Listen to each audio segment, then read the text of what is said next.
Vasanthakumar Raman blog YouTube ചാനലിലേക്ക് ഏവർക്കും സ്വാഗതം. ഞാൻ ഇന്ന് പറയാൻ പോകുന്നത് ഗൃഹനിർമ്മാണ പൂർത്തീകരണാനന്തരം എന്തെല്ലാം ചെയ്യണം എന്നതിനെക്കുറിച്ചാണ്.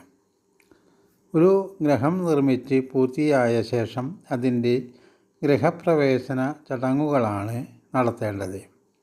നല്ല ദിവസം നോക്കി വേണം ഗൃഹപ്രവേശന ചടങ്ങ് നടത്താൻ.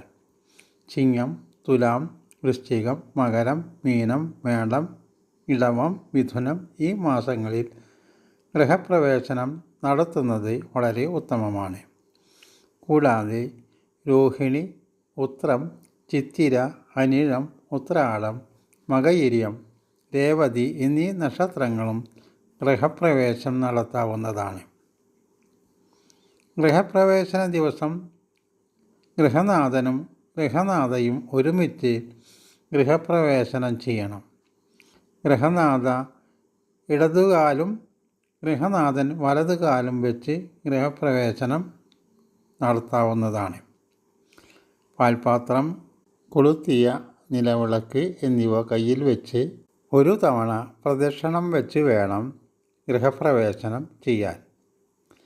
പാൽകാച്ചൽ ചടങ്ങിൽ ഒരു പാത്രത്തിൽ പാലെടുത്ത് ഗൃഹനാഥനും ഗൃഹനാഥയും അടുപ്പിൽ വെച്ച് കാച്ചണം. പാൽ കാച്ചുമ്പോൾ പാൽ തൂകിക്കളയാൻ പാടില്ല. അടുപ്പിൽ നിന്നും പാൽ ഇറക്കി വെച്ച ശേഷം കുറച്ച് പാൽ ടീസ്പൂണിലെടുത്ത് അടുപ്പിലൊഴിച്ച് അഗ്നിദേവന് സമർപ്പിക്കണം. ഗൃഹനിർമ്മാണം കഴിഞ്ഞാൽ ഗ്രഹദോഷം ഉണ്ടെന്ന് നാം മനസ്സിലാക്കിയാൽ ഗ്രഹം പൊളിച്ച് മറ്റൊന്ന് നിർമ്മിക്കുക സാധിക്കുന്നതല്ല.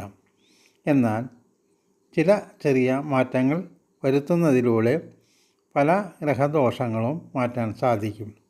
ഒരു നല്ല വാസ്തുശാസ്ത്രജ്ഞൻ്റെ വിധിപ്രകാരം വാസ്തുബലി നടത്തി പഞ്ചശിരസ് സ്ഥാപിക്കുകയാണെങ്കിൽ സകലവിധ ഗ്രഹദോഷങ്ങളും പൂർണ്ണമായി മാറിക്കിട്ടും.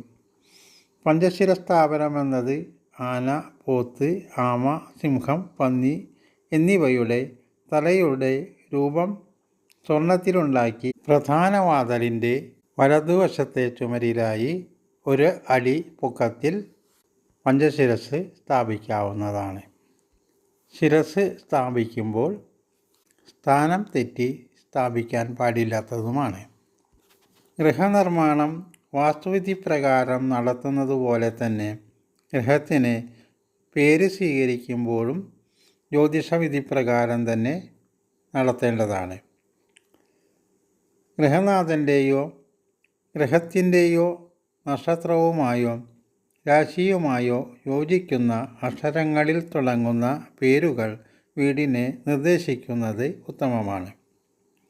ഒരു വാസ്തുവിദ്യാവിദഗ്ധൻ്റെ സഹായത്തോടെ നമുക്ക് ഗൃഹത്തിൻ്റെ നക്ഷത്രം മനസ്സിലാക്കാവുന്നതാണ്. ഇപ്രകാരം പേര് സ്വീകരിക്കുകയാണെങ്കിൽ ആ ഗൃഹത്തിന് കൂടുതൽ ഐശ്വര്യം സിദ്ധിക്കുന്നതാണ്. നിങ്ങളുടെ വിലയേറിയ അഭിപ്രായങ്ങൾ കമൻറ്റ് ബോക്സിൽ രേഖപ്പെടുത്തുക.